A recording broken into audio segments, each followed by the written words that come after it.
What is up guys? So in this video ay ipapakita ko sa inyo kung paano natin ito ginawa guys, no? So ayan yung ating ginawa dito. Ayan. So bali ito yung ginawa natin, yung herringbone design natin, yung pattern natin. Herringbone siya guys, herringbone. So ayan, makikita nyo sa plano. So bali natin siya sa apat, no? Nali siya sa apat. Ayan. So bali naka 45 degree. Ayan, ang sukat nga pala nito is para reyes.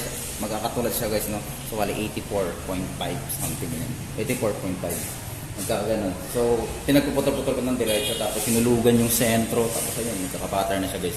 Dali lang siya. Dali siya guys. So, ayan. Yung mahirap nito is yung pag-cutting ng 45 degree na tapos 0-0 siya guys. No? So, yung gamit natin ng pang-cutting is yung marble cutter. No?